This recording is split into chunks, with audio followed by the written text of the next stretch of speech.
Hello guys, നമ്മുടെ ചെമ്പനീർ പോൽ നമ്മുടെ ശ്രുതിക്ക് മുട്ടം പണി, എട്ടിന്റെ പണി കൂട്ടുകാരെ. വീണ്ടും വീണ്ടും ഇങ്ങനെ പുറകെ വന്നുകൊണ്ടേ ഇരിക്കുക. ഇനി അധികം നാളൊന്നും നമ്മുടെ ശ്രുതിക്ക് പിടിച്ചു നിൽക്കാൻ പറ്റില്ല എന്നുള്ളൊരു സൂചനകൾ തന്നെയാട്ടോ. കാരണം വേറെ ഒന്നുമല്ല, നമ്മുടെ വർഷയുടെ അമ്മ വന്നിട്ട് നമ്മുടെ ചന്ദ്രോദയത്ത് വന്നിട്ട് ചന്ദ്രമതിയോട് പറയുന്നുണ്ട്, ശ്രീകാന്തിനെ ഞങ്ങളുടെ ഫാമിലി മെമ്പേഴ്സ് ആരും കണ്ടിട്ടൊന്നുമില്ല, അപ്പൊ ശ്രീകാന്തിനെ പരിചയപ്പെടണം എന്ന് എല്ലാവർക്കും ആഗ്രഹമുണ്ട്. അപ്പൊ ഞങ്ങൾ കരുതി എന്നാൽ ഒരു റിസപ്ഷൻ പോലെ ഫംഗ്ഷൻ വെക്കാം, അപ്പൊ താലി മാറ്റിക്കെട്ടൽ ചടങ്ങും നടത്താം എന്നും ഞങ്ങൾ വിചാരിക്കുന്നു എന്ന് പറയുന്നുണ്ടേ.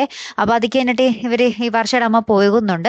അതിന് പിന്നാലെ നമ്മുടെ ചന്ദ്രമതി നമ്മുടെ ശ്രുതിയുടെ അടുത്ത് പറയുന്നുണ്ട്, ഈ ഫംഗ്ഷന് നിന്റെ അച്ഛൻ ഉറപ്പായിട്ടും ഇവിടെ എത്തിക്കോളും, 2 ദിവസത്തേക്ക് അദ്ദേഹത്തിന് വരാൻ ഒരു കുഴപ്പവും ഉണ്ടായില്ല. ഇനി ഈ ഒരു ഫംഗ്ഷനും വന്നില്ലെങ്കിൽ ഇതിന് പിന്നിൽ എന്തോ ഒരു കള്ളത്തരമുണ്ടെന്ന് എനിക്ക് മനസ്സിലാക്കേണ്ടി വരും ശ്രുതി എന്ന് പറഞ്ഞ് നമ്മുടെ ചന്ദ്രമതി ഭയങ്കര കടുപ്പിച്ച് തന്നെ ആട്ടോ പറയുന്നത് നമ്മുടെ ശ്രുതിയുടെ അടുത്തെ. പണ്ടത്തെ ഒരു പത്തിലൊന്നും സ്നേഹം പോലും ഇല്ല ഇപ്പൊ നമ്മുടെ ശ്രുതിനോടെ. ഇപ്പൊ കാരണം വേറൊന്നുമല്ല, ആദ്യം തന്നെ ബ്യൂട്ടി പാർലറിന്റെ പേര് മാറ്റിയെന്ന കലിയുണ്ട്.